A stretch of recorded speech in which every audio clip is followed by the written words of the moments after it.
Hey everybody, Tekking here. Kind of spur of the moment video I got for you. Right here, this is the church that I used to go to back in the day. Well, my family still does. My family on my mother's side is Russian Orthodox. So this is the church we used to go to. This is in the town where my grandparents were living. And I had to run up here today. I had to give them some stuff. And as I was driving back down the hill, I noticed the church, and then I remembered that there's a cemetery where the church is, and then I remembered that my great-grandfather is buried here, and I don't think I've ever been to see his tombstone before, maybe when I was like really young. But yeah, let's see if we can find my great-grandfather's tombstone, and I think you will be pleasantly surprised at. I have no idea where I'm going right now. I think everything's very florally and nice because yesterday was Memorial Day, so that was the day probably everyone was up here putting their flowers and stuff. Look at me, I'm such a good Samaritan. So yeah, it's probably somewhere around... Oh, okay, that was easy. Oh man, that was way easier than I thought it would be. I thought we would be here for a while. Okay, so this is... Wyszynski, that's my mom's maiden name, and let's see, that's my great-grandmother, Pazia. I don't know if that's even how you pronounce it, but a very interesting name. Came from the old world, so, you know, Ukraine, so I guess that's more of a common name over there. And she lived a pretty long life. She lived 90 years. And then you have over here my great-grandfather. I'm just going to take these out of the ground really briefly. So there, he is, yes, my namesake. That's why I'm named Matthew. And he died when, I mean, he lived a pretty long life too, but he passed away before my mother was even born, so even my mom never got a chance to see him. But interesting story. I believe they were the ones that came over from the Ukraine. I'm not really sure about that whole story, but it's cool. So there's not a huge gap of generations from when we traveled from the old country. Yeah. Walking around cemeteries is always a weird, eerie feeling, you know? I don't want to bring it down or anything. I don't want to be like depressing or anything at all, you know? Because it's such a nice day out here. But I guess I should. The one thing that I always think about whenever I'm in a cemetery is I always look for the really worn down, really weather-beaten and neglected tombstones. The ones that look like they haven't had anyone visit in years. And it kind of always gives me this sense of sadness whenever you go to a cemetery. And like it was Memorial Day yesterday.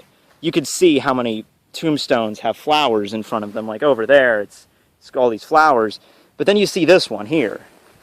One you can barely even read. It's freaking wind has knocked it down. I can freaking shift it. I can't even read this guy's name. I think his first name is Paul. Cannot make out his last name at all.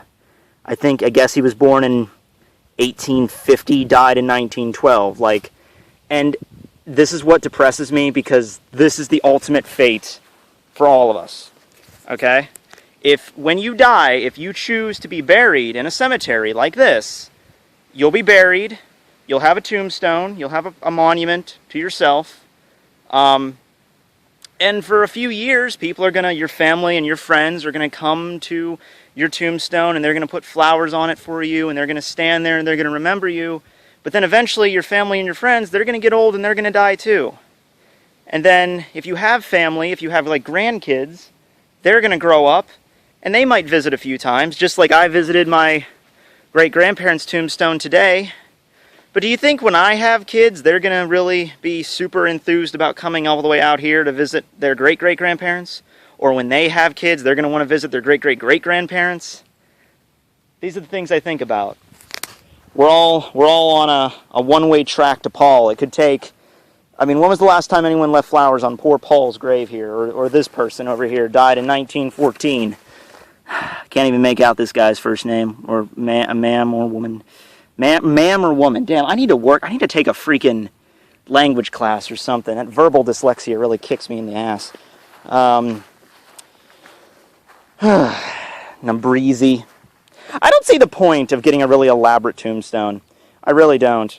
Because if anyone's had any loved one that had to pass away and you had to deal with funeral arrangements, you know it's not cheap.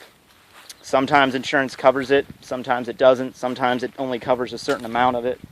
And yeah, I mean, if you want to spring for let me put it this way. My grandfather passed away in February of 2013, and for the better part of a year and a half, we couldn't even have a proper tombstone for him.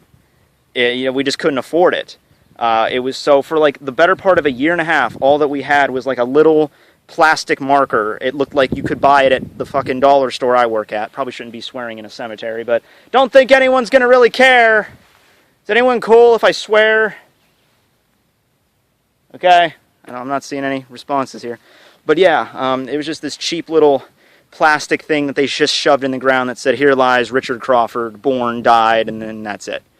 So, I mean, he has a proper one now, and it's a pretty nice one, but it just tells you how expensive these things are. And it's like, I don't think my grandfather would have wanted us to spend thousands upon thousands of dollars just for an over-elaborate piece of stone to mark where he's lying. I think he would have been happy with a rather humble thing, like around this size or something. Oh, okay, well that's a new one. You know what's also extra creepy? There is a cemetery on the campus where I go.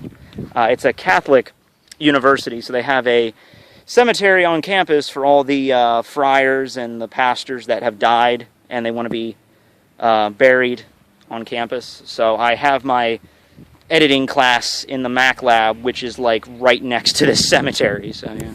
Here's a really elaborated one here. Berzonsky, Sponsky. A lot of these old world Russian names either end with a ski or a ski with a Y or ski with an I. Something like that. Skikoketatelli. Rudolph. Yeah. So, that's basically what we're doing today at a cemetery. It's eerily freaky how quiet it is out here, I don't know. I feel like this is against the law, filming in a cemetery. I just feel like that's immediate bad taste. I don't know. I'm desecrating the sacred grounds. Not really.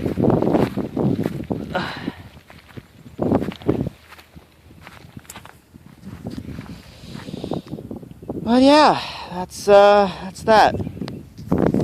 Okay, this has gone on longer than I intended, so signing out.